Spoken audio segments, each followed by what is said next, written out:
we return to the dark gray mists in the land of Strahd. It is Podzilla 1985 plays. You couldn't even let me go through the goddamn episode title. I was so close. Now the camera's turned on so I can glare at you intensely. I'm Cody Sandusky, your Dungeon Master, coming back for one final episode before a Halloween hiatus of the Curse of Strahd. Yes, if you think taking a hiatus from this podcast is maybe atypical for a spooky time of year, don't worry. Hunter's got you covered, and we'll talk about that a little bit later.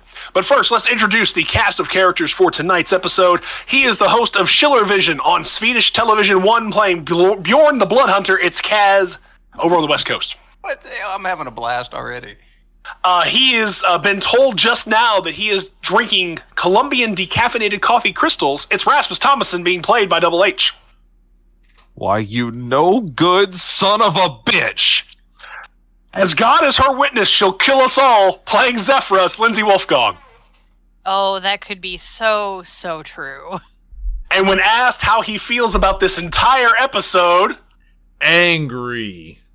It's Shannon Young, the creator and god of Podzilla 1985. I'm so glad that two of you picked up on where we were going with this. Cody, low-key, that skit is, I always thought that was a fever dream, that it wasn't real, and then I saw it a couple years ago, and I was like, oh my god, that really happened on SNL. That's one of my favorite skits. It's so good, and no one laughs. No one laughs for the entire sketch. It's so awkward. It's so awkward. It's on the Best of Farley, what ended up being the Volume 1 DVD, because that's how I saw it the first time, and it was by far one of my favorite sketches on the entire disc. I saw that live on SNL the day it aired, because I've been watching SNL since I was a kid, and I thought I made it up in my head. It's so weird. You son of a bitch. Bottles flying. As he goes from, like, just being like, what? Yeah, to the slow turn. What? All because they switched his coffee. You no good son of a bitch. As God as my witness. Fates walk awkwardly, and we cut to the satellite television feed from Shreveport, Louisiana. Oh my god, so good. Yeah, I had to come up with something for this week, and I watched that skit before we started this episode. I was like, all right, cool, this is what we're doing. Surely someone will... Better that than the Mike Myers skits where he was like, are you looking at my bum? Oh, you looking at my bum? Again, we've said it. The only good one to come out of that is when Danny DeVito was on. You looking at my ass? You looking at my ass? Kaz, don't put that on there. Look at my ass. Let's say, that's what he's doing right now. He's working on that fucking soundboard as we speak. I don't want to have to do like Jesse and end up muting the entire soundboard. I think the soundboard's fine. I haven't had any complaints except when Tanner's on. When we do it... It's all about moderation. It's all about moderation. If you sat here all day doing this... Oh my god! Then that'd be a problem. But but to be fair, that's the only one that I don't mind hearing on a regular basis. I'm sorry. Do you have something against dark gray mist? That's my personal No, but Cody does. No, that's not the one Cody hates now. Cody has a new one to hate. Which one's that? I'm sure you know, Kaz. You fucking made it today. No, I'll beat you to the punch. Fine, we'll hit it once for good measure. Hold on a second. Here, kids. Fornicate internally. Laugh at my pain. Yep, there you go. What's wrong with you? All right, I don't know, but we're in Barovia, so some sick shit happens here. When last we saw this band of characters, they were retreating's probably a negative word. They were leaving everything that had happened on top of Yester Hill. They must never go back to Yester Hill. Crazy things have happened. There was a tree that was bleeding. There were a lot of berserkers killed. A boy was thrown into the mouth of a living tree. Some weird shit happened. Like, if you have questions, there are several episodes discussing it. So go back and listen. Yes, on Podzilla1985.com.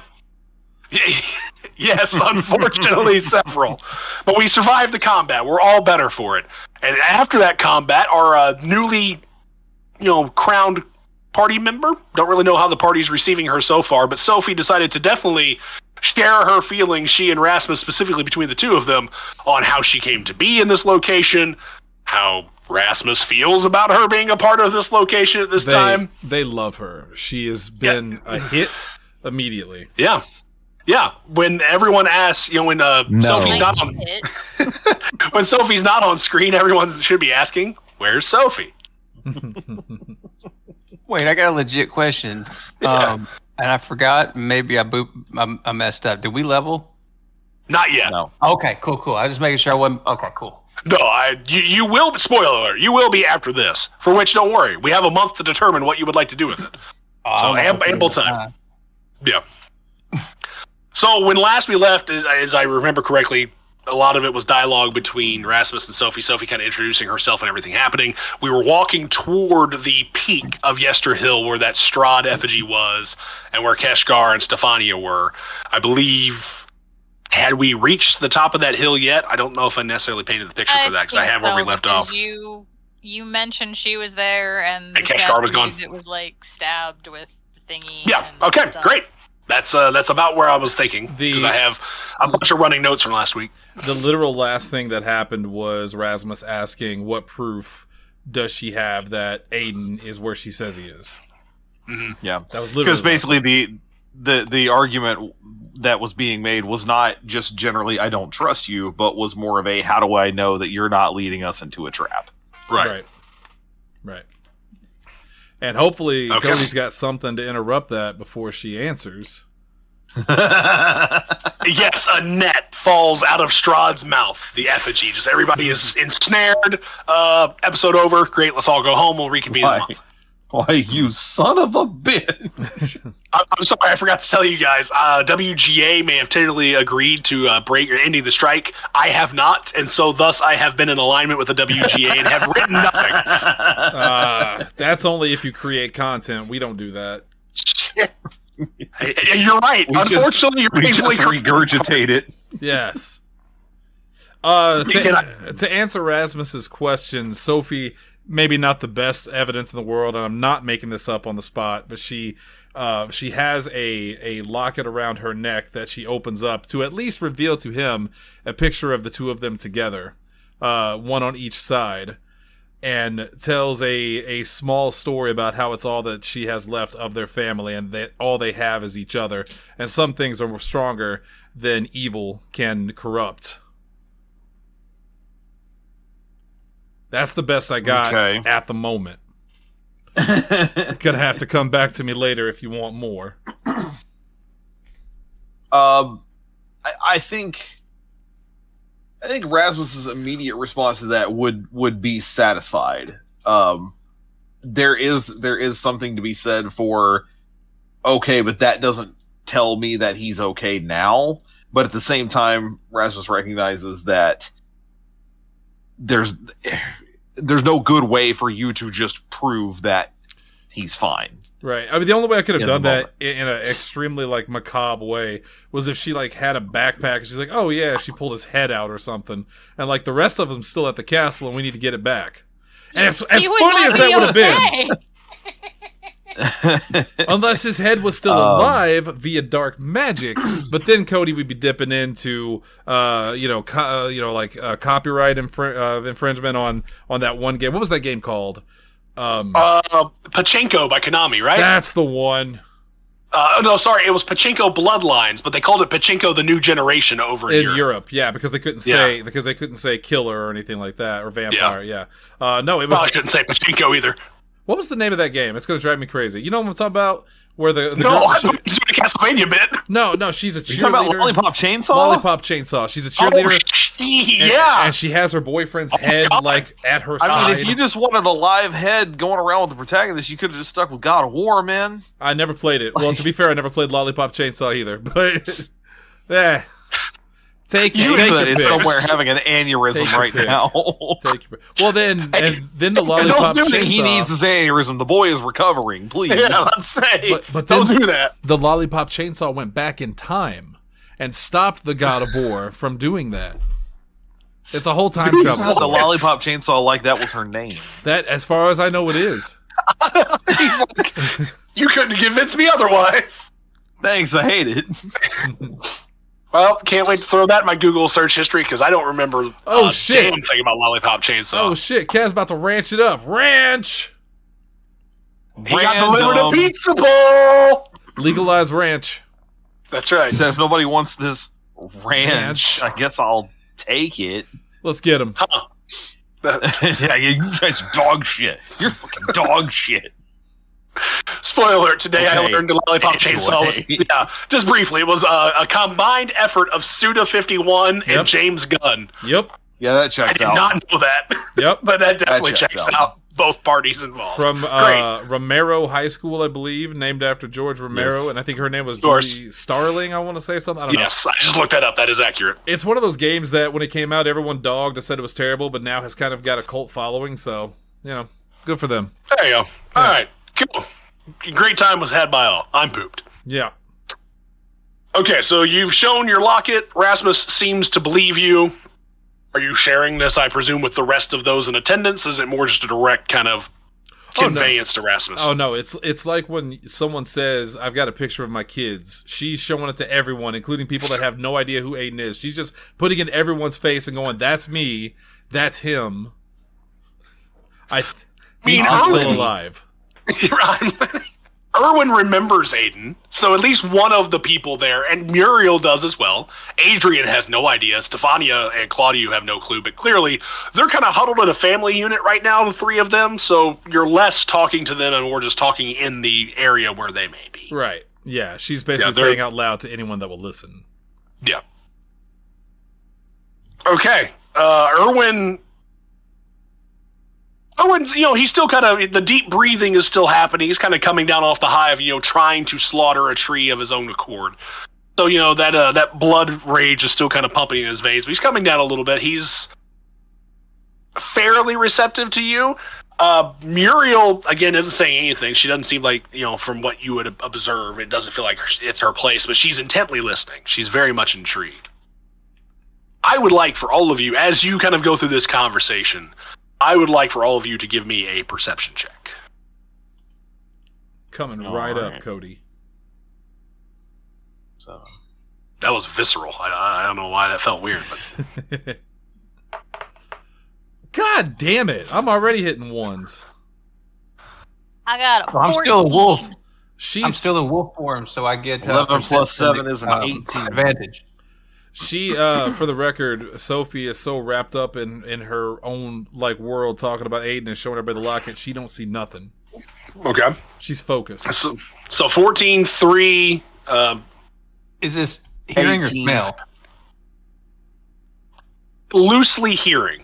I will, in typical play, it would not grant you advantage, but I will give you advantage on this for a different reason. Okay.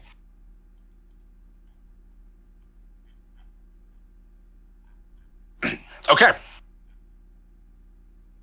Literally all of you but Sophie.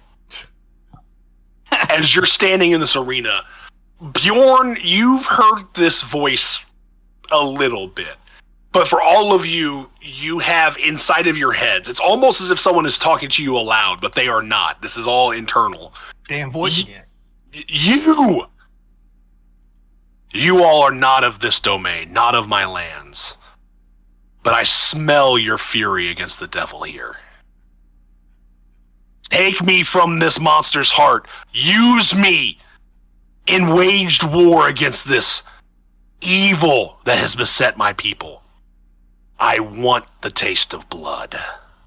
I'm going to turn towards that statue, and I'd like to inspect the thing that's stabbed in it. Okay, absolutely.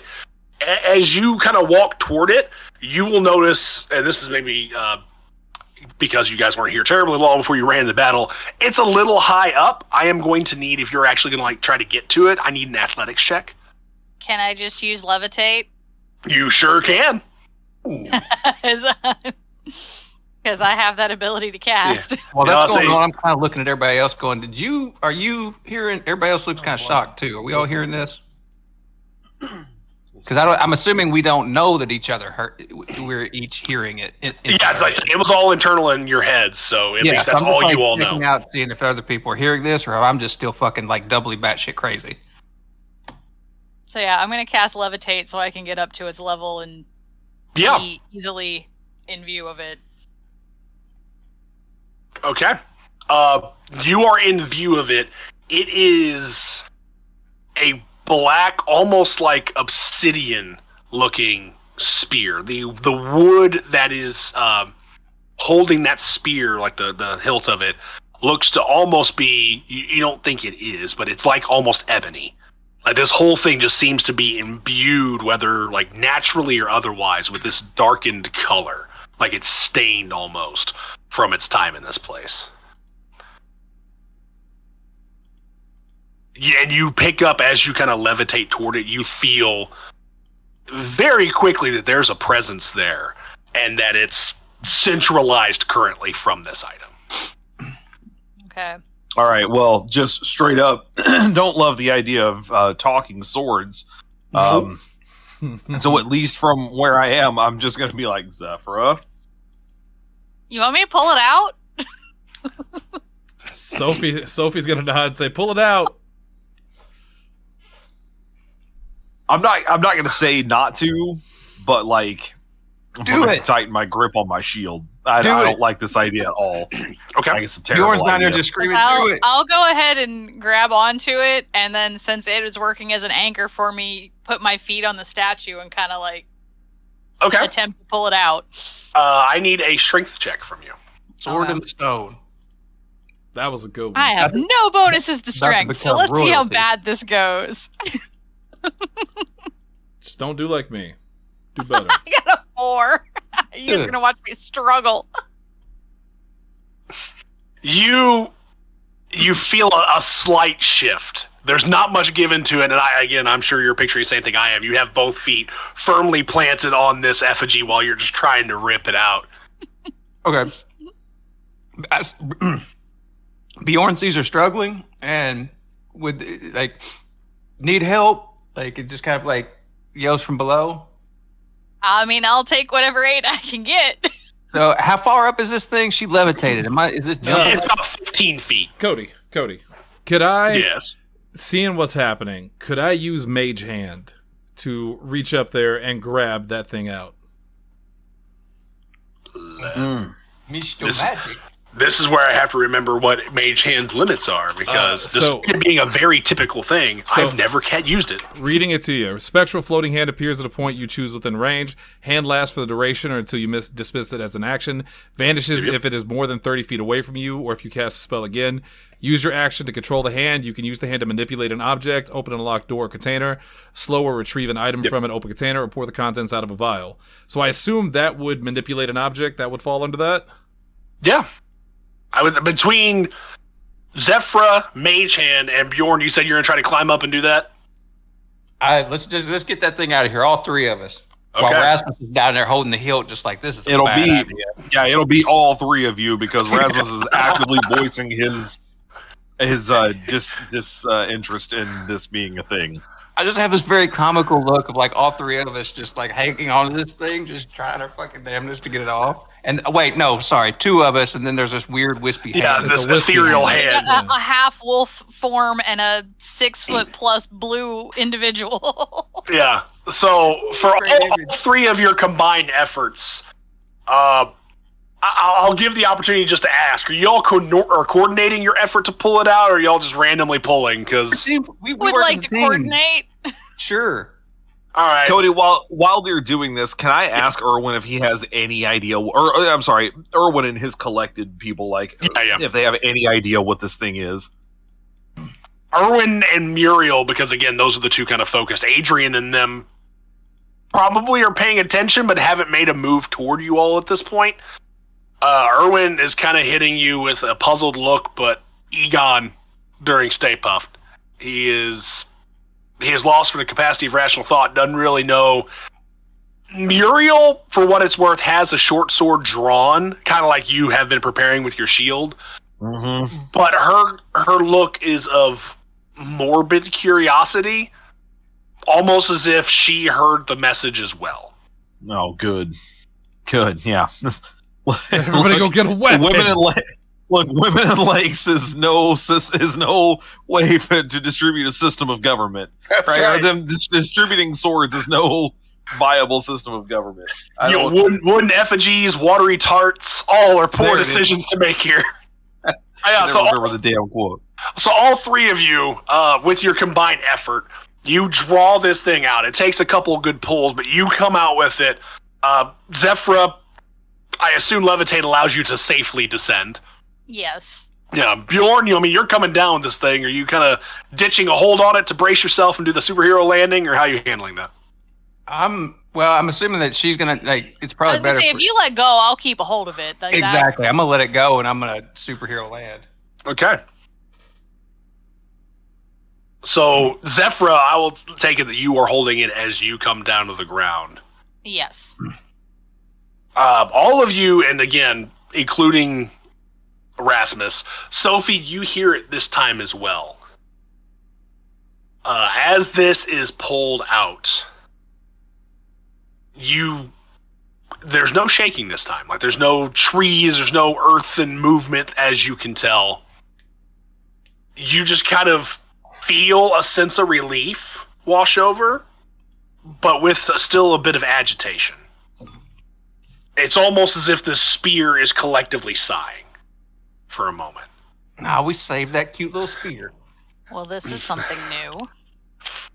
I will note, for what it's worth, that the vacated stab wound for the Strahd effigy is still trickling a little bit of blood, but not nearly what the Gulthius tree was when you were stabbing it. So you may think it's residual, something along those lines. All of you hear this just visceral sighing, and it's like, I have waited many, many days, many years for someone, something to allow me the chance to strike down the real behind this visage. But Cody, would I know anything about this? Probably not. And for the short time you've been here, more than likely not. I would actually say if any of you from outside the area, probably not, because this seems fairly within the Barovian landscape. All of you here. Does any of the other ones, I'm assuming they hear this, but are they recognizing the voice? Are they like, hey, that's Phil? So-and-so.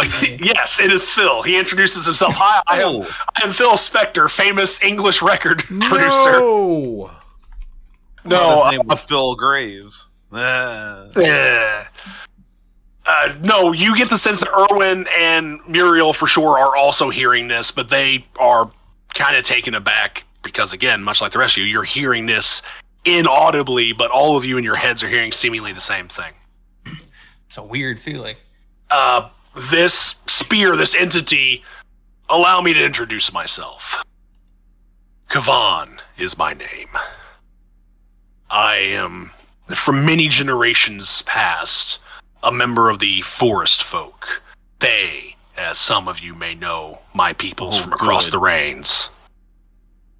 Across the plains, that is our name. My people, the Kavani, sought to worship the land.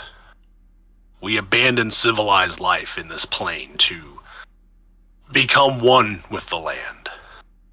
That is, of course, before the darkness set upon this place. Those with whom you have become recently ensnared are forsaken descendants of my people. Those who have been manipulated, twisted by he who darkens this land. Those of my ilk have long, unfortunately, been whether led astray or slaughtered by those led astray, cold to perhaps but a few. I myself am no longer of this mortal plane, but am instead housed in this black iron shell, seeking to be used to resolve the darkness that has blighted my home.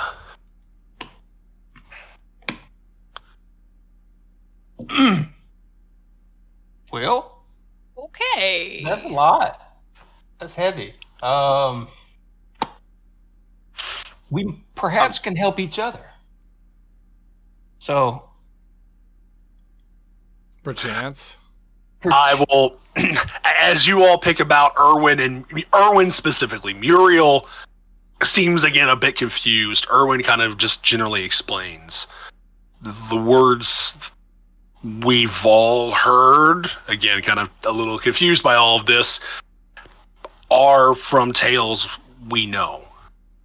The Keepers of the Feather are aware of the Kavani and the schism that led to the loss of many lives.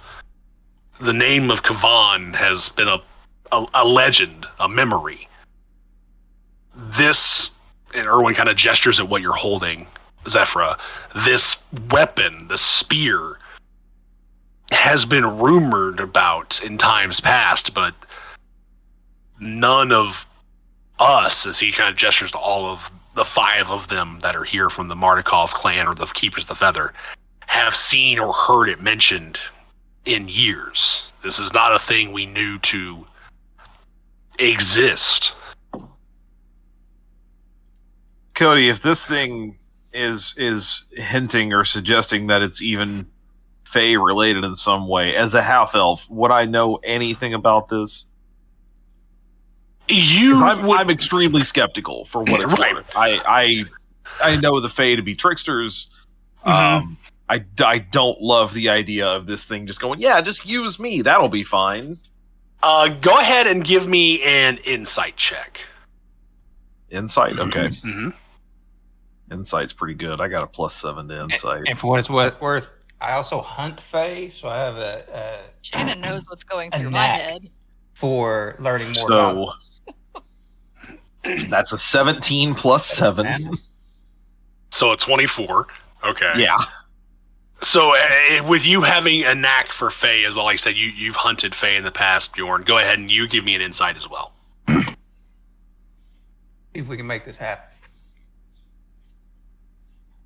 Well, I mean, if it makes you feel any better, the man rolled a 24. He might well be on top of it. 13? Okay. 14. Okay. Bjorn, as it stands, you take the spear or at least the voice you're hearing coming from the spear at face value. Yeah. You believe it to be that if it is of Fae origin, it is not seeking any manipulation. Rasmus, you... The great and almighty feel. Yes. Rasmus, you are, again, incredibly aware of what Fae means in many of the planes. As you understand it from Kavan, the spear, Fae is more just the generic phrase for what his people would be. They are people of the Force. They were previously druids, things of that sort, but the energy you're getting off of him is not Fae in the manipulative, chaotic sense. Okay. More so It's the more about upper... they're from that space, but they don't necessarily carry those specific traits. Correct. Yeah, you would take him to be, and upon prompting, he kind of, again, being a talking spear, has a little bit of insight to what some people are thinking about in this whole realm, would reinforce the forest folk side of this. They are druids, worshippers of nature, attuned to nature. That's more of what they believe themselves to be. Mm-hmm. Is there any association with this thing with the creatures that were at the farm? That the shooting of the The blights. Yeah. Yeah. If you bring that up, he will again reiterate. Like we had some trouble with the trees a little while back.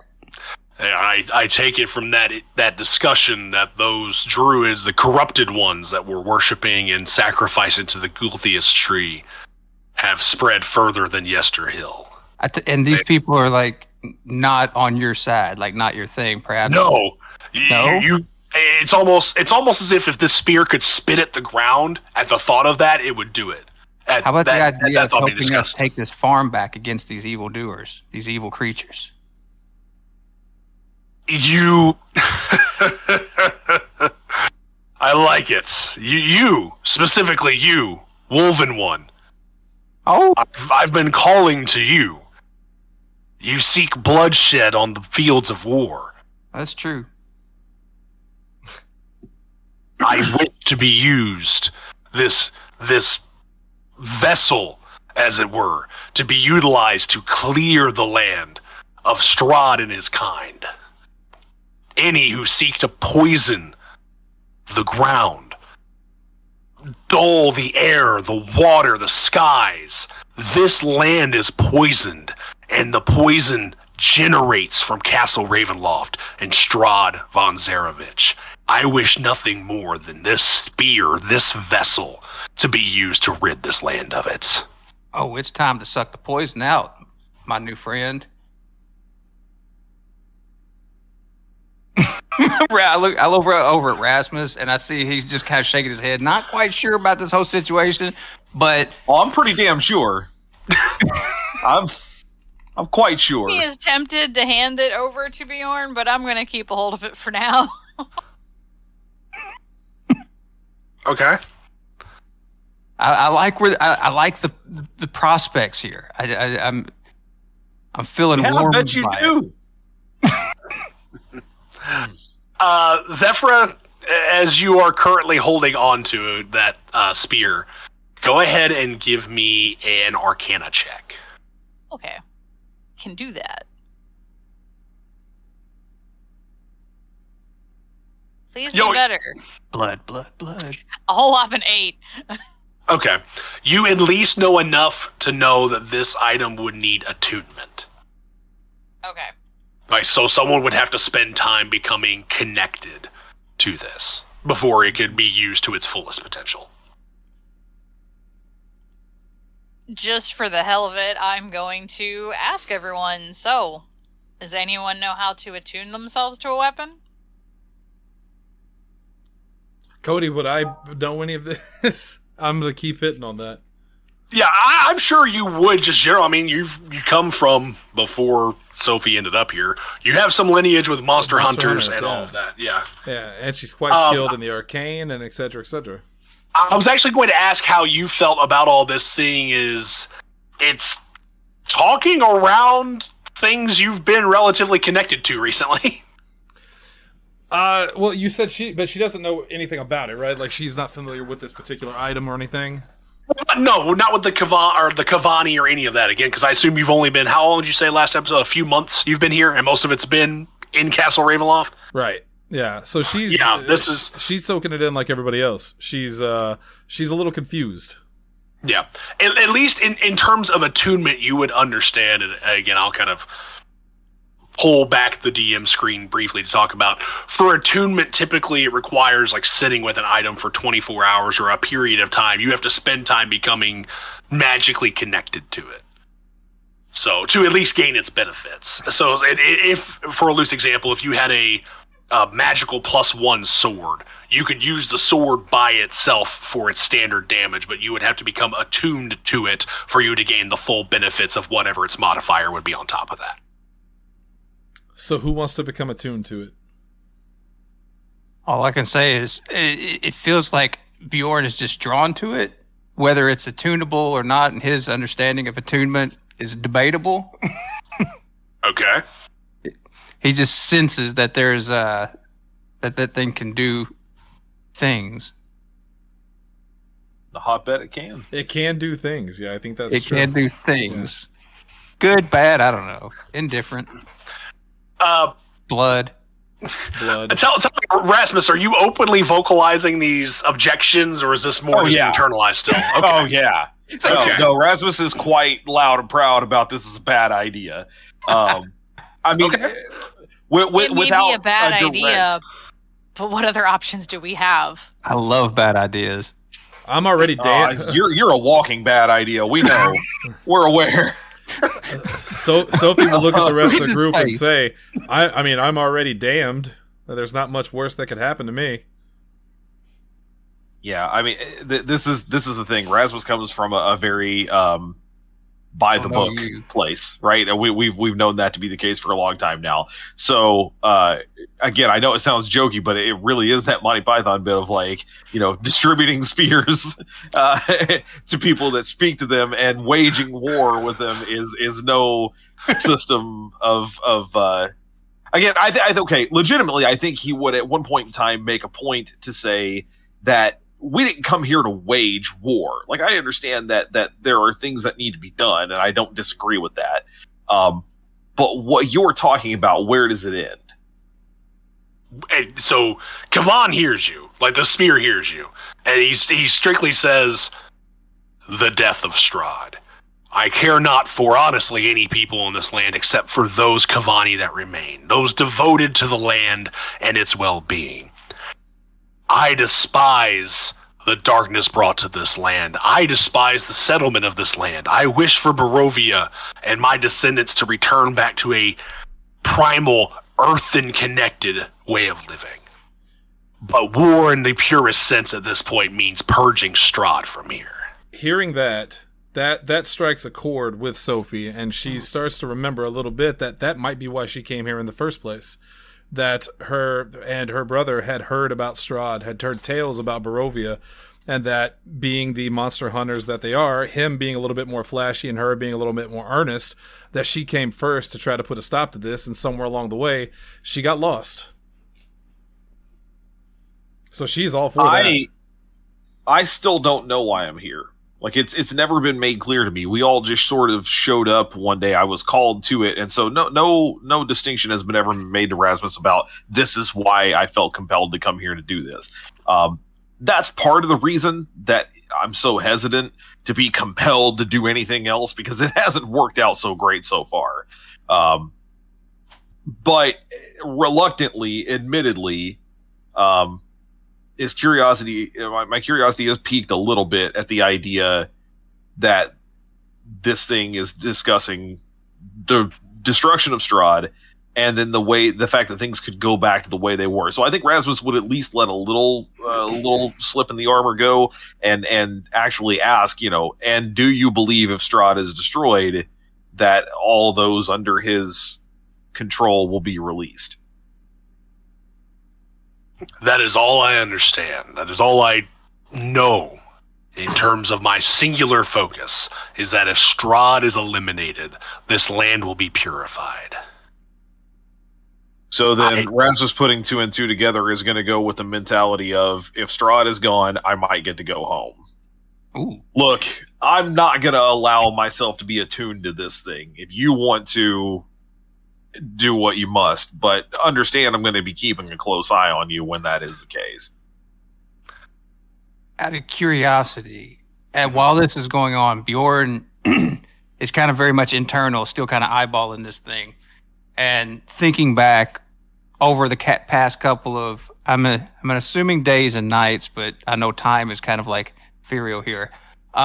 He's been hearing voices of different ilks, like up on this hill, back at the house, previously at a couple of places back with the preacher guy. And he's starting to wonder, I'm trying to work out why he's here as well. And he knows why he chased something here, as far as for his history that ruined his home village. And he's kind of, is this a voice that, is this tied together, or is this just his crazy meeting magic? I would say, at least for yourself, you're probably not sure if this is the voice that's been calling you. But if you voice any of that out loud, or do you plan to voice any of that out loud? Or yeah, at this point, I'm just like, I'm sure the team has been seeing kind of weirdness beyond the wolfness. Yeah. Okay. Well, weirdness beyond the wolfness. Beyond the wolfness. I got to change the name to Weirdness Beyond the Wolfness. You keep talking. And so at this point, I am just going to kind of like verbalize this. Like, it's been in my head. What is this? What's going on? Could this be an explanation? Kavan will call out to you. I know not if I am the voice that you have been hearing the entire draw to this place. I cannot speak to that, but I will say that I can join alongside the voices if it will serve to provide you purpose alongside my purpose of ridding this land of its poison. Well, that definitely gives him pause, gives him thinking. And as he's still staring at this thing, hasn't looked away, hasn't broken away. Even when he was speaking it kind of out loud, he was still speaking it at the object, but aloud for everybody to hear it, but wasn't his intent. I will, specifically to you, Bjorn, of the entire group so far, partially because you heard the spear first, partially because it's witnessed in some form or fashion your attempts at combat one-on-one with Keshgar, you probably feel the strongest draw to this, and vice versa. Commune with the team here, as far as how we feeling about this option?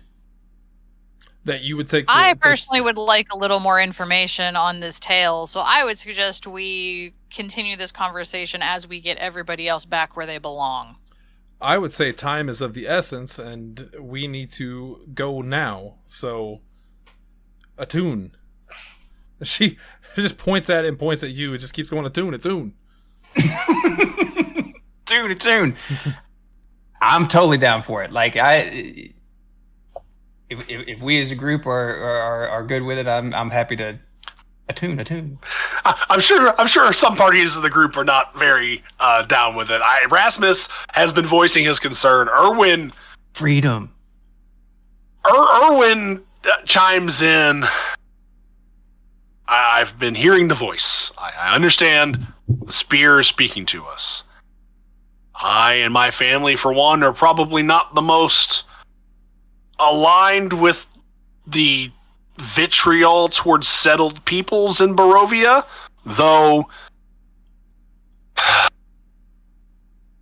anyone else or anything else aspiring to rid this land of Strahd likely isn't the worst entity we've come across, seeing as my family has had to stay secretive to achieve something similar to that mission for this many years now. Sophie's going to turn to Mist, and Mist right behind Bjorn and whisper in his ear, attune. I thought I gave you one use of that Mist. Hey, look, we're using it in non-combat roles. It's just, it's for fun. She can use it as a party favor. So somebody hit me with a gif of flavor. All right, I got you. Hold on. He did it for the Rock. God damn it. I asked and I received. I sure did. Also completely unimportant, but I do feel the need to mention that Hunter, apparently Resident Evil 4 for the iPhone is going to cost $60. $60. Saw that. Phone games? Okay, so cool. It's a shame too, because I didn't even think the actual remake on consoles was worth $60, but here we are. So, spoiler alert, new enemy. We're attacking Apple and Capcom. That's not okay. That's not okay. If we get to rid the world of Strahd and Capcom and all this, give me next. that thing. Let's do this now. Capcom's Wait, I thought next. we were taking Konami out so we can get Castlevania back. Burn them all. Okay, yeah. So subconsciously, I'm just kind of like, I'm reaching out. So yeah, there is, of all of you so far, Rasmus, you're pretty clearly not finding a connection with the spear. Like, there's no love loss, at least. You don't feel animosity coming toward you from it, but you don't feel a draw because probably there's a sense that there's a barrier there. Yep. Zephyra. This is also another thing where Erasmus again is a very religious character. This feels not that. It feels very much not that. There is nothing in any of Ilmater's dogma or anything like that of him inhabiting weapons in that way. And this feels cursed, for lack of a better term. Okay. Yeah. Ooh, I like curses. That just makes me want it more. Shit, you don't say, Wolfman. Wolfman. Hi, Wolfman. Hey. So, Bjorn Wolfman. As it stands, yes, that's my legal name. Please call me Bjorn. My father was Mr. Wolfman. I finally learned his last name. That's right. All this time, son of a bitch is right there in front of us. All right, so as Bjorn, you feel the draw. Not like I'm not going to go so far as to say a compelling to like pull you in, but you can tell there, and the spear back to you feels there's kindred spirits involved in this. So that is where your connection currently lies. Erwin and Muriel will kind of chime in as Adrian kind of leads Claudiu and Stefania back to the party to request, pray tell, is it time for us to return back to the vineyard? My family needs help, health, and rest. Yes. And my kids Again, need this wine. discussion can continue once we get them back. Kids need wine. Who are you to resist, huh? Yes. Yeah, I Yes. very To much, resist I very because much we're think not that that's the a ones good that idea. stay in this world if stuff goes upside down. So, because it's a lengthy journey, we're going to kind of speed through a little bit of y'all descending Yester Hill. I mean, the thing's fucking gargantuan. It's, yeah, well, It's a big one. Kaz knows. yeah. Yeah, I ran, It sure does. I ran from there to there. And it took me 5 days. He walked up hills both days in the snow. It was a Yeah. goddamn journey. In the wolf snow. In I the had wolf to eat snow. 3 people just to keep Oh, fuel. wolf snow. So, you know, the tag team partner of Al Snow during that very forsaken Sunday Night Heat run. All right, so the descent of Yester Hill going toward, well, I mean, as you get to the wagons, it's still a decent ride down, because remember, you abandoned the wagons around the stone circles. But you do, with Erwin and Muriel leading the 2 wagons, Adrian and his group kind of hunker together in the 1 wagon. Is there anything of special note between all of you as you take that journey? Like I said, it's probably about a half day to get there, and it's probably going to be nightfall by the time you get back to the Wizard of Wines. So that's what, a short rest? Yeah. Oh, good point. Cody, how does my bloodlust work? I don't know. How Violently. does must work? I just want to Like make pulling sure. your features and Channel traits. divinity back. Mine's violent. I just assume yours is nice teeth. Thank you. Bloodlust. Why am I What's saying your bloodlust? what do you get in the way of spell slots back? Anything? Do you know off the top of your head? Short what's rest, I don't short think you get any. I didn't think so either. Yeah. But Short rest only. Yeah, short rest only resets whatever allows it to. Like if you have special traits, and then you can roll hit die if you Yeah. need to. There it is. channel divinity. I got that. I think everybody's mostly healed up because I I would busted say, that one spell. yeah. What are the hit die for? I apologize. I don't understand. So if you were to do a short rest and you weren't at full HP, you could exhaust a certain number of hit die to gain HP back. Got it. Okay, thank you Yeah, for that. but you only get, say, if you have 5, you can roll however many or few you want in a short rest, but they don't reset until a long rest. Right. So if we were running like stupid long dungeons and you wanted 30-minute breaks, that'd be the way to do that. Apologies if Cool. y'all hear that in the background. Apparently, the whole town is burning. Oh no. I heard a siren there for a brief moment, so yeah, Ooh. that's not great in that part of the country. Ooh. Shannon, the crowd, you're losing them. You want to hit them with the flappy dicky? Oh, miss no. No, not that one. He doesn't have to do that. He's giving me a deal here. Oh. What is wrong with you? It's accurate. There you go. Okay, so And then if you listen closely, afterwards Shannon goes, Zach, sorry, I'm sorry. Dark Sorry. gray mist. there it goes. More going by. This is still going on. I saw your concerned facial expression. Yeah. So while Kaz goes to find out what is happening over on the West Coast, I'll just briefly describe that the party has generally, again, it's nightfall. You've kind of, due to the healing from Erasmus, you're not having to tend to too many wounds, but you're generally making your travels back. Unless anyone like directly engages with Kavan in the spear, there's not much in the way of talk from him in the moment. It seems as though he has said all he wishes to say. sounds good to me. Yep. Yeah, I heard all I needed to know. I just want, give me that. Give me that. I mean, if I was keeping a close eye on you before, One eye's only glued getting- at all I do like times. I do like a wolfen grin, like That's not wait, are you still video a clip. wolf? yes. Oh my god! Humanize how long can yourself. he do For this? now, I'm like, I've embraced it. How long How can long he can do he do this? That's a good point. Let me pull up your features and traits because I forget how long he can do this. You can do it all day. Up to an hour. I can So- do this all day. Do an hour. Wait, how many hours? It says up to an hour. 1 hour. I don't assume you're that battle. Singular, now. not plural. Up to Anne.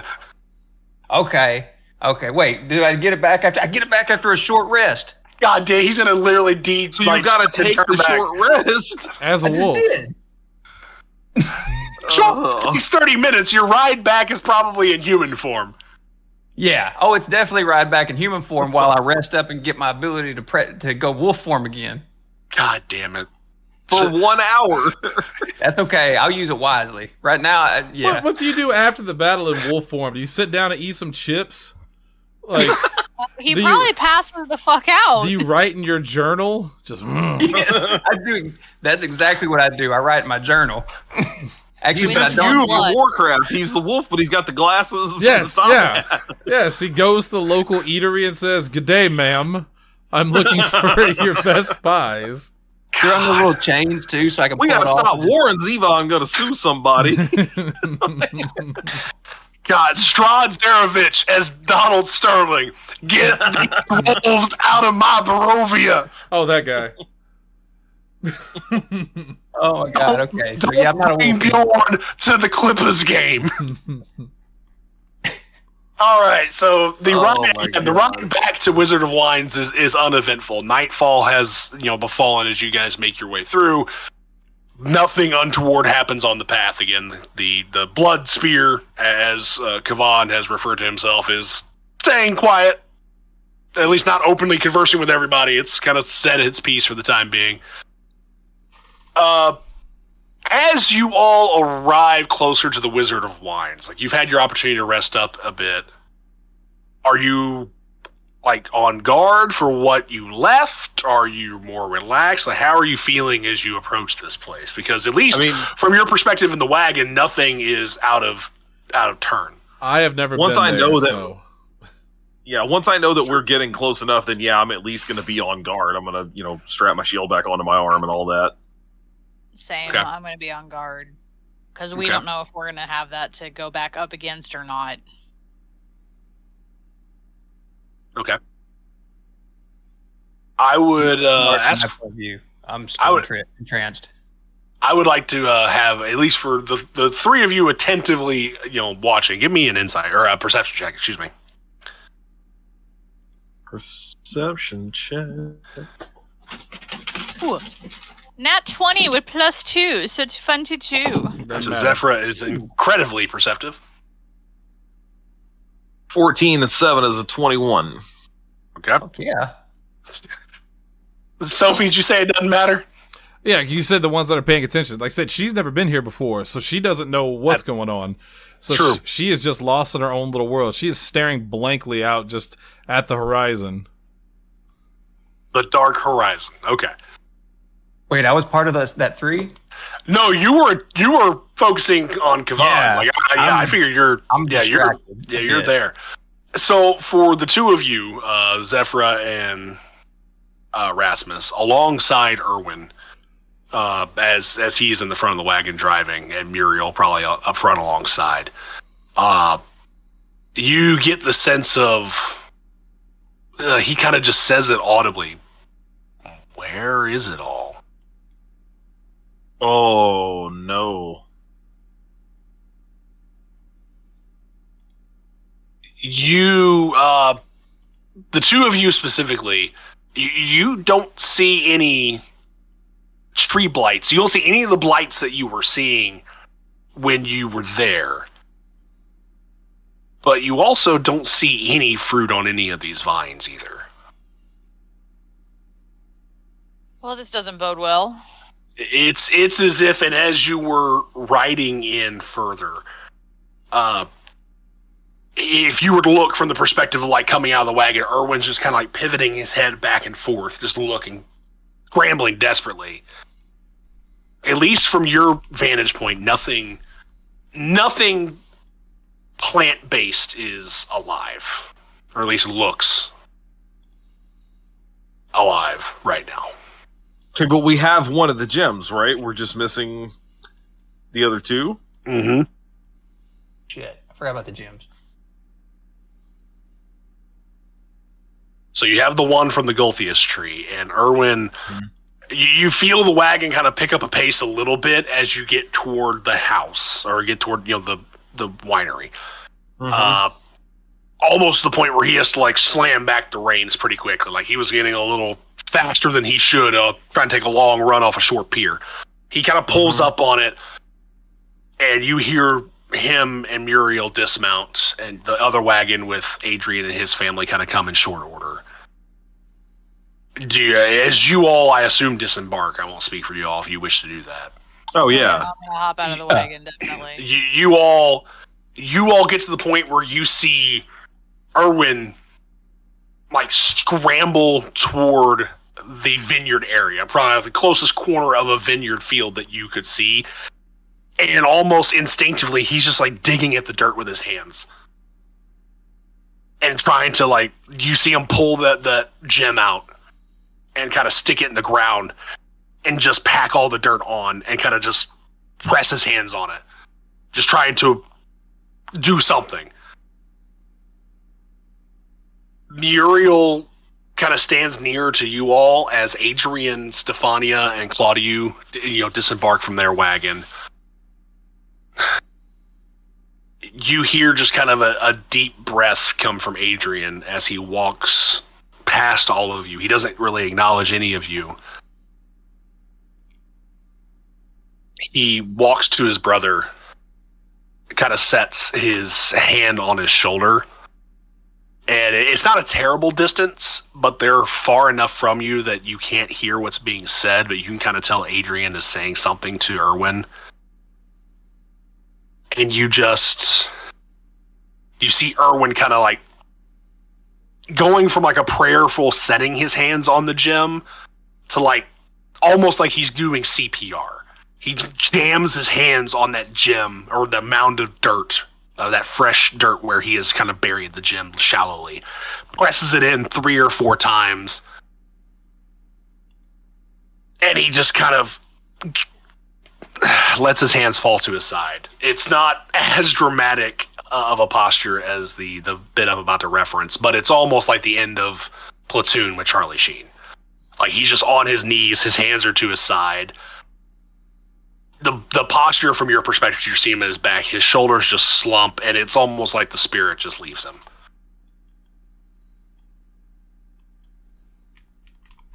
I mean, I don't want to intervene too much in family business here, but I imagine at some point in time I would step forward and like, put a hand to his shoulder and say, it's but one of them, right? There's more to come. Erwin doesn't acknowledge the hand on the shoulder. Adrian looks at you and gives kind of a small nod of acknowledgement. And he just says, yes, but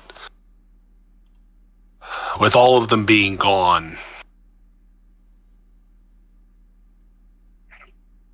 he kind of takes a deep breath and just the weight of it sets on him for a second. He kind of looks at you, Rasmus. I believe my brother's fear is my own.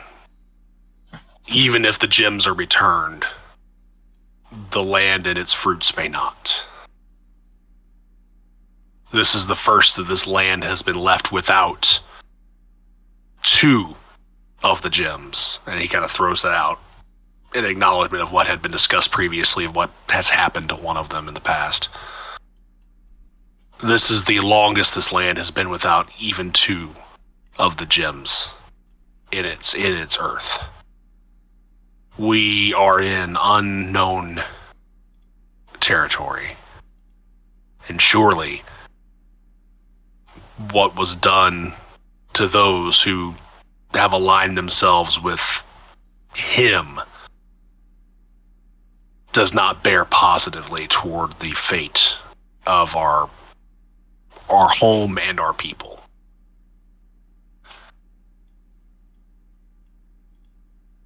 So this land's completely poisoned, as we've been told.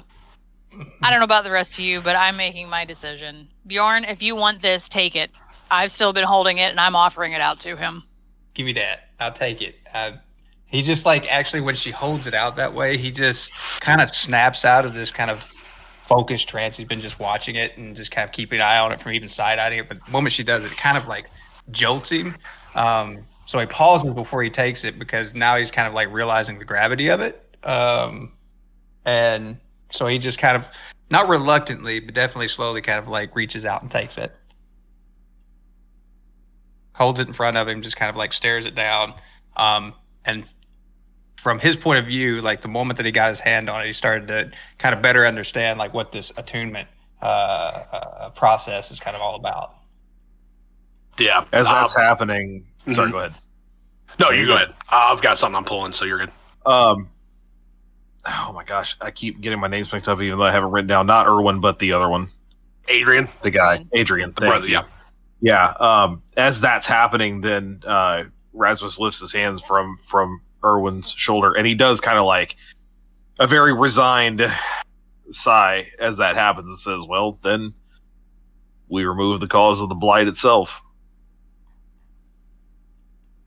He says that to Adrian, not Irwin, since he's the one giving him the information. I mean, it's very much I don't like this. I still don't like this plan, but it now officially does feel like the only thing we can do. And with all of that going on, Sophie turns away from everybody and stares out, and then smiles to herself, a little grin. And that's all I'll say. Don't like that. Don't like that. Just to give briefly out of character to let you know, I sent, if any of you wish to know the details, I can provide them to you. Because he's currently going to be under the process of attuning, I sent Kaz the details on that item. So. I figured. Yeah. So he's aware. If you're curious later, we can discuss that. Bjorn, I will say to you that as you take it into your hands, just between you and the spear, you hear, "You were the one I wished to bond to. Of those in this group, you seem the thirstiest for blood. Not to consume, but to spill.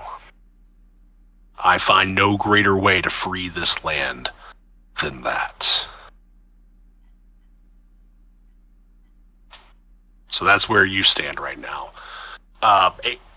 Rasmus, as you say... Go ahead. No, go ahead. I was going to say, he doesn't necessarily acknowledge anything vocally or what have you outside of just this internal feeling of acknowledgement, of understanding, of I wouldn't really call it agreeing, but just knowing that is a true assumption. And as he's holding it here, he just kind of like looks up at, oh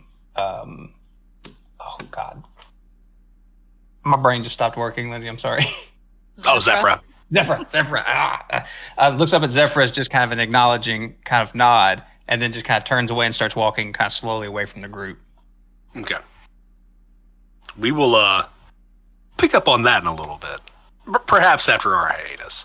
Rasmus, you, specifically Adrian, looks at you and says, "If you wish to play party to this, and I understand you as a man of honor and a man of faith, do not wish to muddy yourself with this," he gestures vaguely at everything.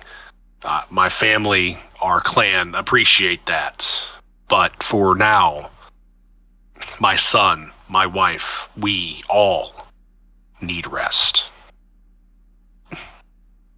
Let us at least gain a night of rest, and we can reconvene on what paths we wish to take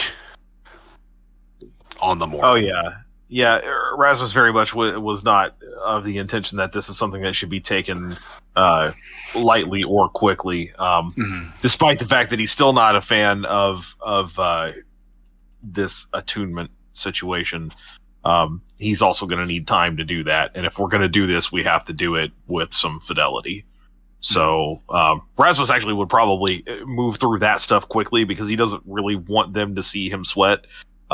It's more of a, yes, of course, go and rest. We'll take care of the basics. We'll, set up whatever need be in terms of fire and food. You've done enough for today. Yeah. So Adrian, with Irwin and Muriel, go to the front doors. They kind of unlock the paddings that would have been reestablished after you all left. Seemingly the family hunkered down with the blights being as they were. As you all enter, again, nothing seems untoward. The two young boys kind of find their way out from the top floor. And not many words are exchanged. The boys kind of see Claudio is very exhausted, if not maybe physically wounded as he was. We'll speed a little bit through preparations for the night of rest. Rasmus, you specifically, Adrian kind of beckons you to the side as everything happens. And he says to you, as I mentioned earlier, you being a person of faith, of belief, rather than strictly one of intentional bloodshed and vitriol.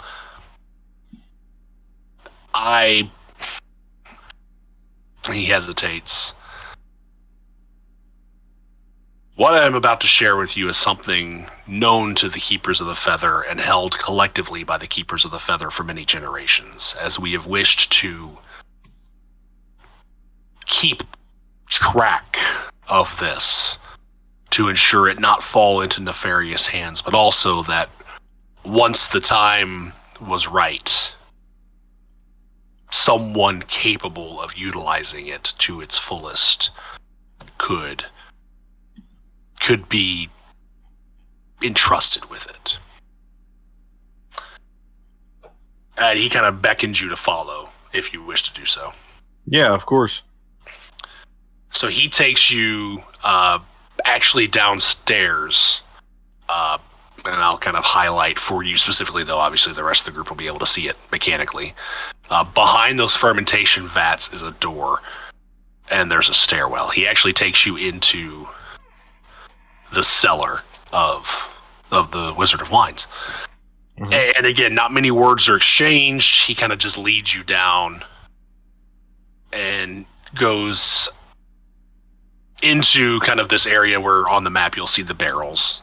Just kind of take that as standard storage and accoutrement, things like that. Yeah.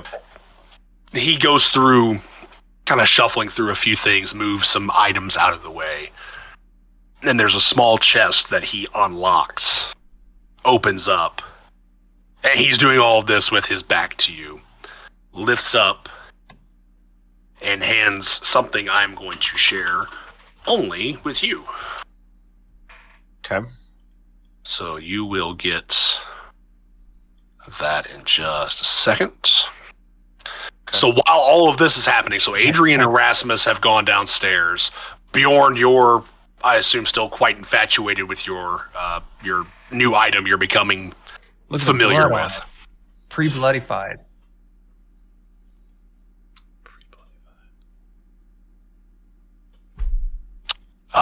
So that has been handed to you, Rasmus, and he begins to share some of the details with you.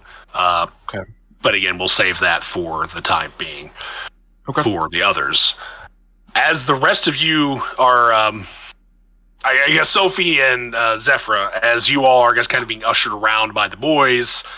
Again, you're kind of being given the standard spiel. Zephyr, that you heard previously, please make yourself comfortable. Davian, the elder of the family, has come out and, at least to this point, doesn't seem that he has been made aware of what outside looks like.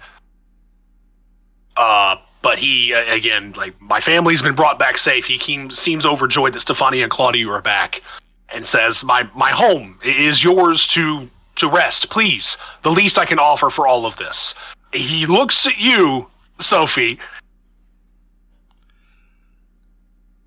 I see we have a new member. And Sophie's gonna look around at everything and say, just comes out with it automatically and says, "Do you have any blood? I never drink wine." Hold on, hold on. I got it. Thank you. See, I thought you were going to hit us with, "See the bunny, shoot it, eat it, make a hat."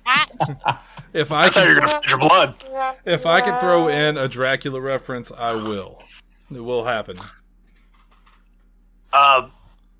this immediately turns Davian's view to you. Why would you ask for such a heinous thing in my home? Or at all? What are you? She's just going to smile at him and open her mouth and point at her fangs. The old man's going to take that cane that he's kind of been resting on and like he tries to frame himself on a wall and points it at you and just starts yelling demon. Kill it. I'm going to step in between. Yes, but we need her to get to him. I'm his wife. He's shaking. He looks at you, Zephyra, and says, if you trust her, she is with you. And you both. And he kind of, again, braced on the wall, you can see shaking with anger, gestures like toward a window. We'll stay out there. I don't trust her, but I'm going to keep an eye on her. She just nods. That seems fair.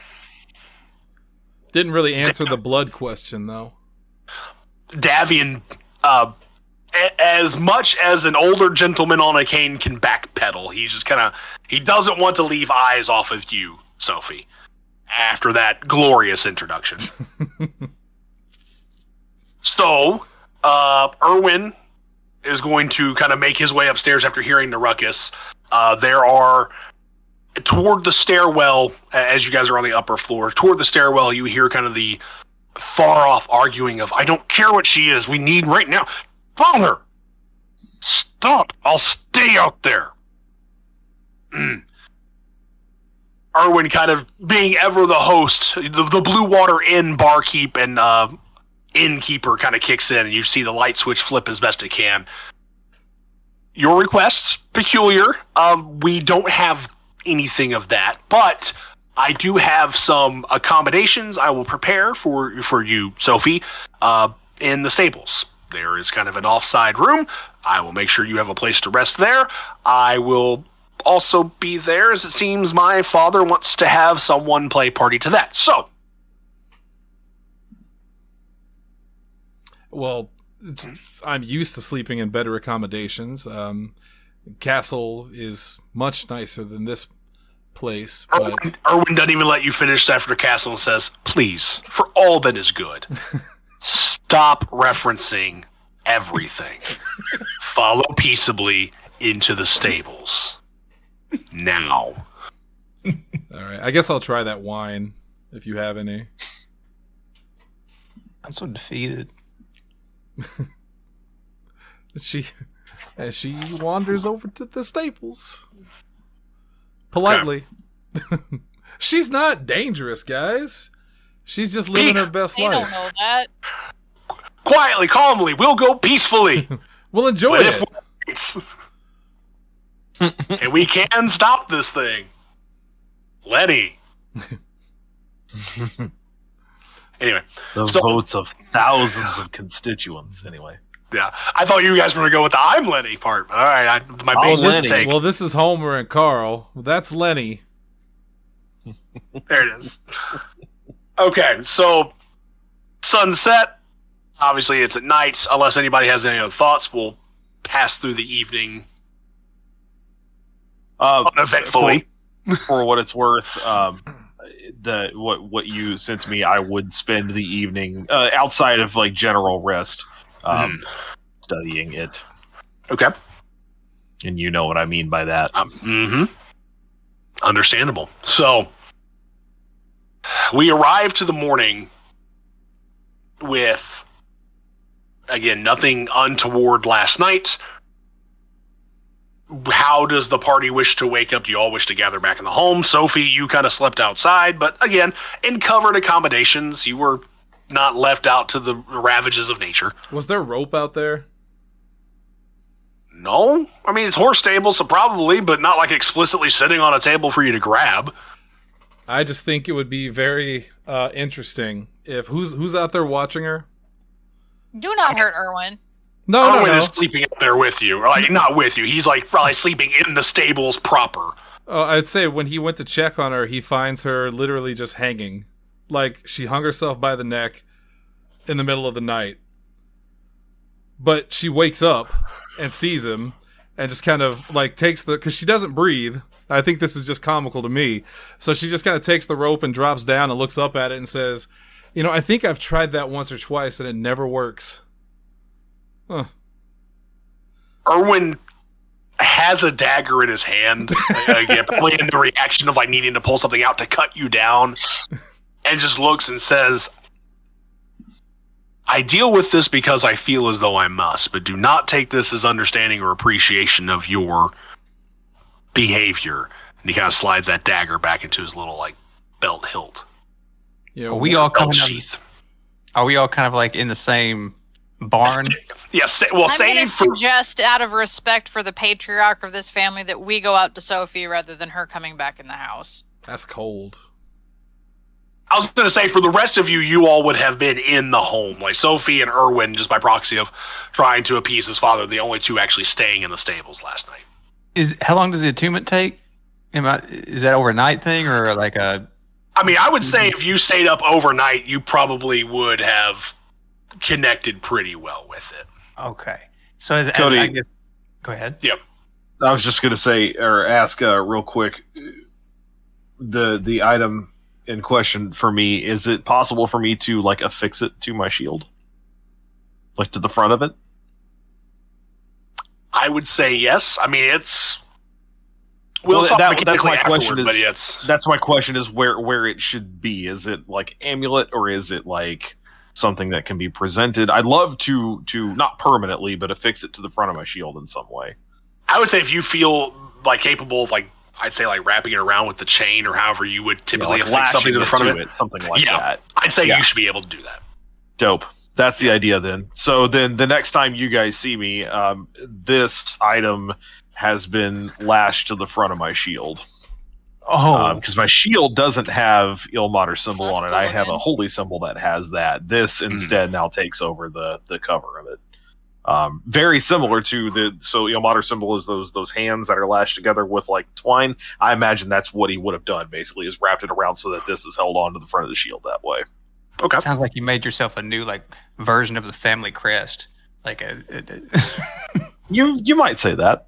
I'm not acknowledging it. I'm just pointing out that it's there. Yeah. Out of character, I'm pointing out it's there. Mm-hmm.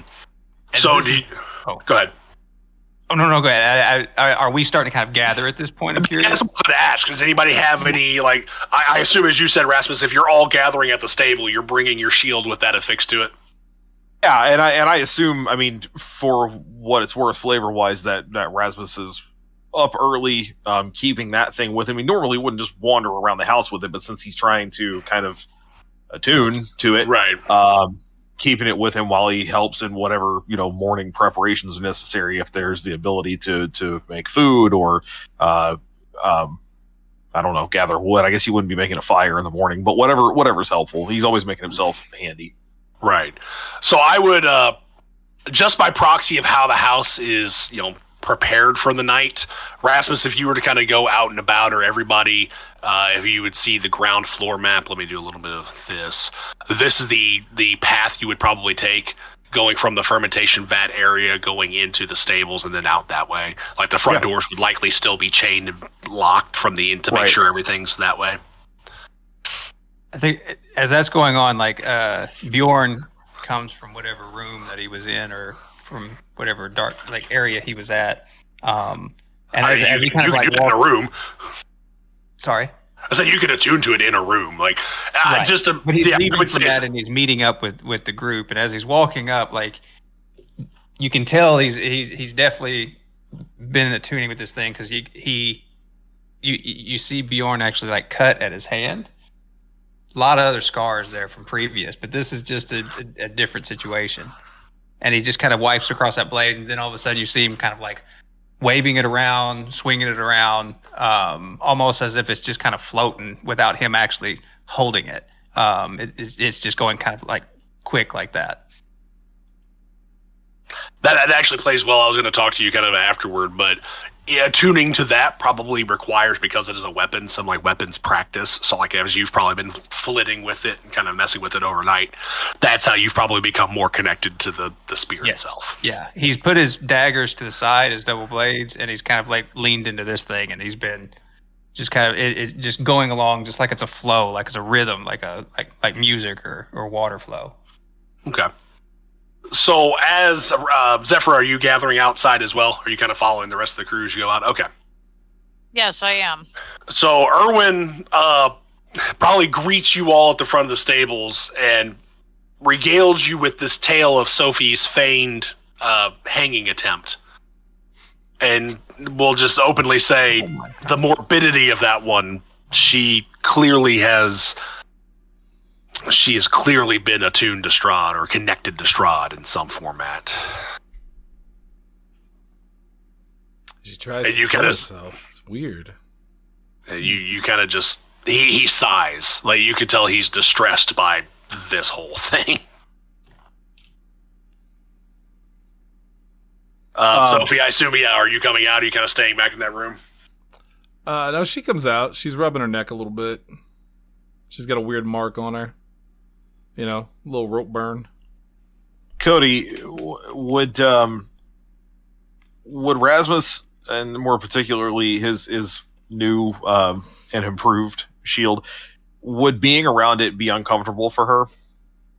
That's a good even question. When it's not doing anything? Actually, give me just a general, like, perception with advantage for Sophie. Oh, okay. All right, first roll. That is 16. Okay. Second's a 5. All right, you vaguely know of what this item is because, again, the person that turned you, you know that it is something that could very much be utilized to not only, like, contain or combat Strahd, but by proxy you as well. Oh yeah, like you may not know the particulars of that crest, but you see it. It takes less than a second for you to pick up on. That's not good toward me. I would say her initial reaction, because she is still a vampire, is to, like, see it and almost, like, hiss at it. You know what I mean? Like that classic vampire way, and kind of, like, arch up, and just flames appear in her hands immediately. Because she is threatened. She doesn't do anything, but she just kind of... It takes her a second to calm down. And if she had a heart, it would be racing. If she had a pulse. So Rasmus holds his arm out, almost like wingspan style, so that the front of the shield is facing away. And then looks at her, and for the first time gets to be the one to make the joke, and he goes, it works. She calms herself down and kind of, you know, shoots him a smile, and then turns around, and the smile fades immediately into just, like, anger and disgust. But she doesn't let anyone see that.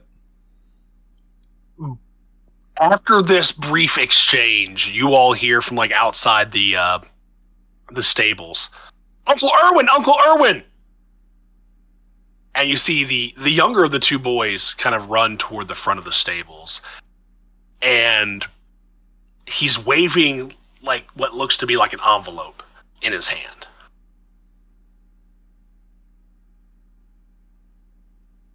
He brings it to Erwin, who briefly inspects it. And you see his eyes get wide. And he kind of just generally holds it out to you all.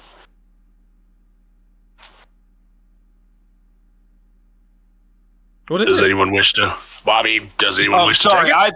I thought he was holding it open and, like, we could see it. Sorry. I was waiting on it. We're all, like, leaning in to look at it simultaneously. I'll reach out to take it. Yeah, Zephyr's a storyteller. She Okay. feels like the one to do that. Zephyr, you notice a wax seal kind of holding this envelope.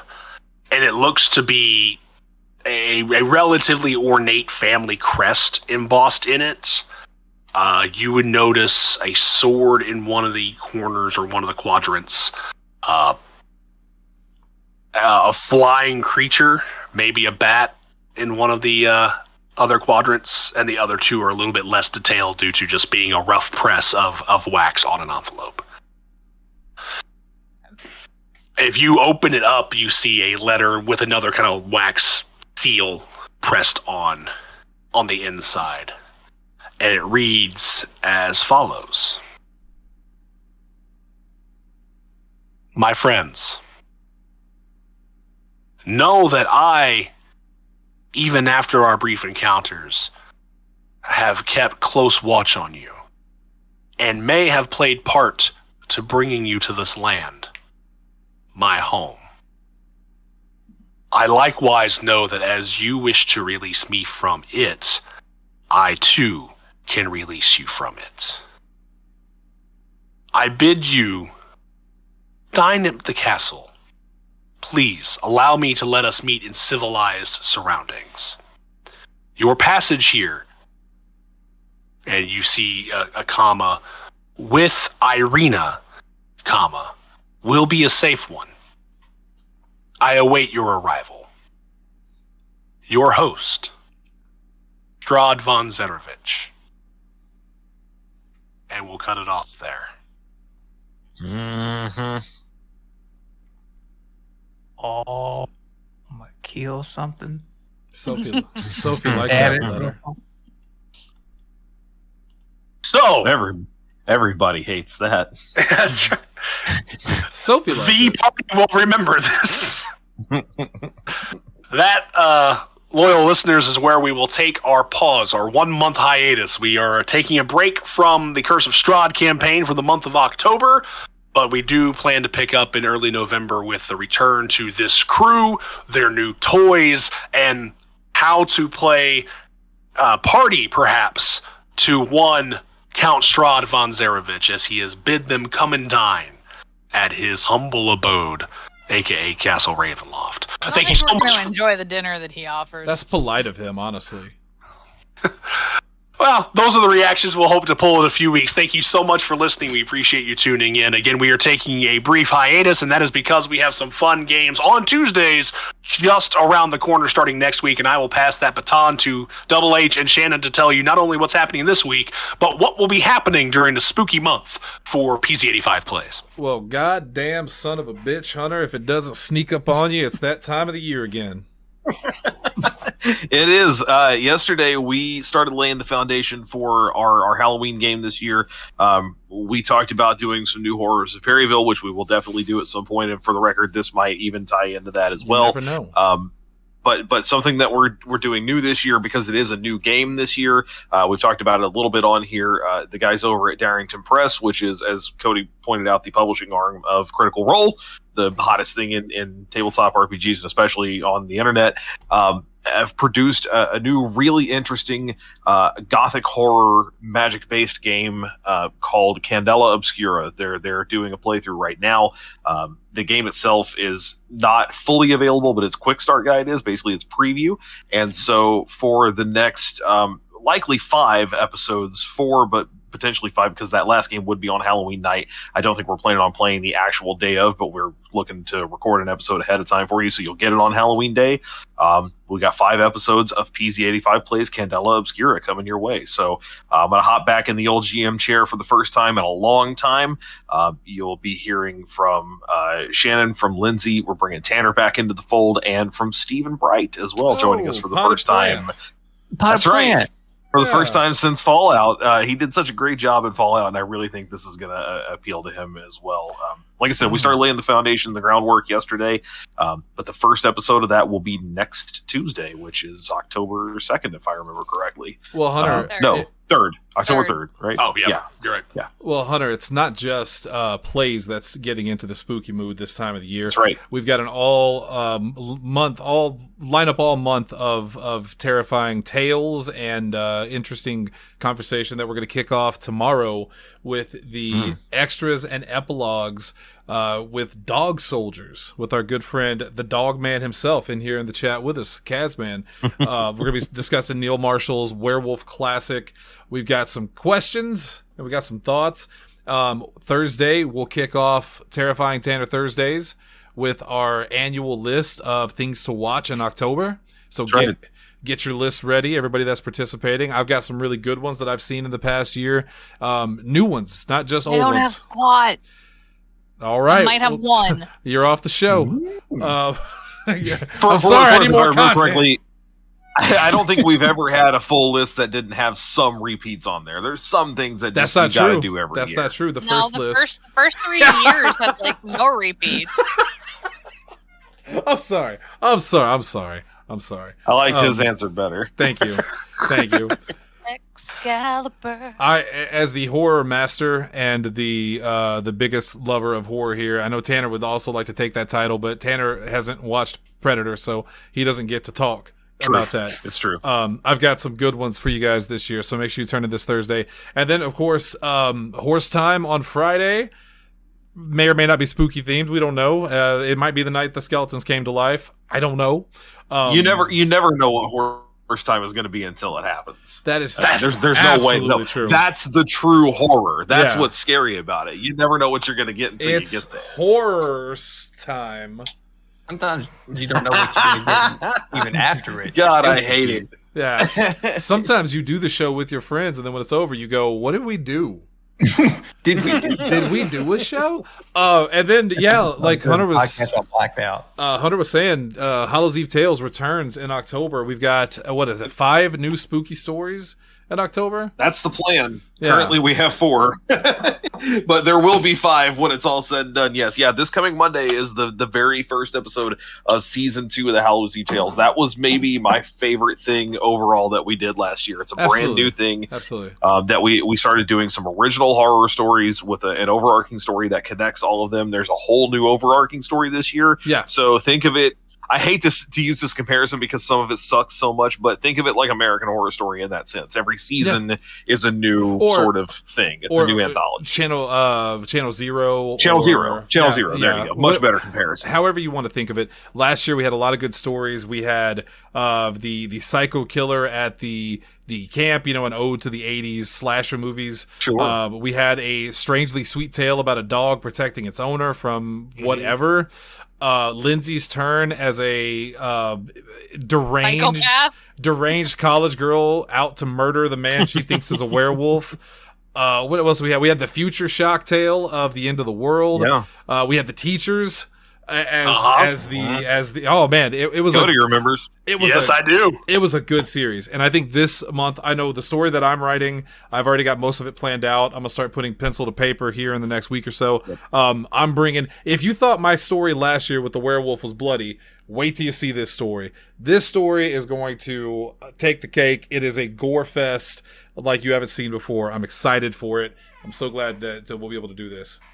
I think it's very possible that Tanner's story will, much like it did last year, be our season premiere. Right. I think he's the most close to being completed. He sent me a version that I think we're kind of gonna do what we did last year. He's taking the originating credit. I'm taking the screenplay credit for it. So I'm working on editing some things up for him. But his is pretty close to done. Mine's pretty close to done. So the order may be very similar in that respect. But again, it's a whole new overarching story. I'm not going to say a thing about what that is. You're going to have to tune in to find out for yourself because we're taking it outside the radio station. KPDZ is done. It's a whole new deal. Well, the world Nice. is. What are you I'm going to do with it? Yeah. Yeah. Future shock. And so we got that.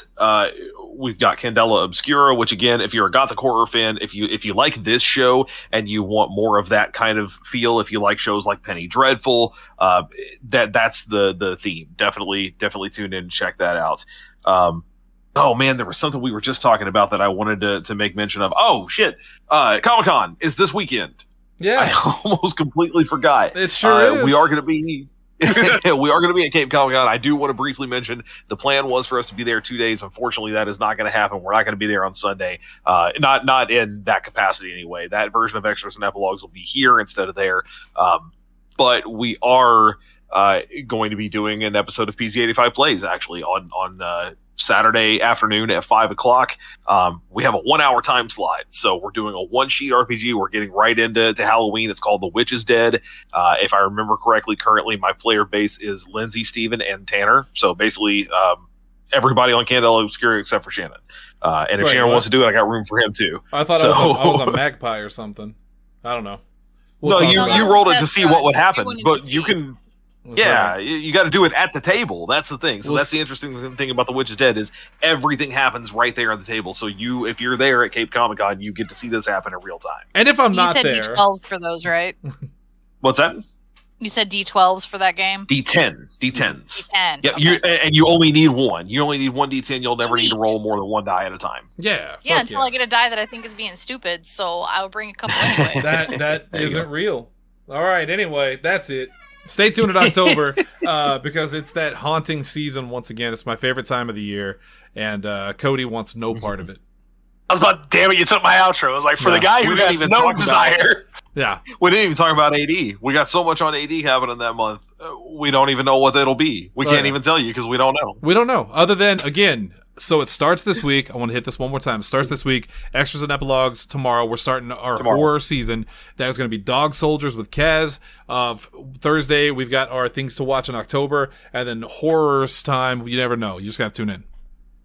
And don't forget, we got themed episodes of Extras and Epilogues. Didn't even get into that because it starts this week, but we have announced not the exact schedule, but we're going to be covering the original Ghostbusters with Cody. The only time you hear me this month. Yeah. We're going to be covering Hocus Pocus with Lindsay, if I remember correctly. We're bringing in Shelby for an episode of Extras and Epilogues for Beetlejuice. And with Tanner, I don't think we ever fully decided. I recommended Scream. I'd love to talk about Scream, but I kind of also want to leave it up to Tanner because he likes his slashers. So, well, hey, we could do extras of Extras and Epilogues because I also want to talk about an American Werewolf in London. I've never got the chance. We were going to do it maybe at Comic-Con, but now that's not happening. So we'll see what we can do here. But either way, it's going to be a good month for Podzilla. It's probably the last time we'll do it because this show definitely won't be on the air next year. And that's. I want to remind all the listeners he's been saying this for 3 years. 3 years. 3 years. Cody, get us out of here. All right. This is.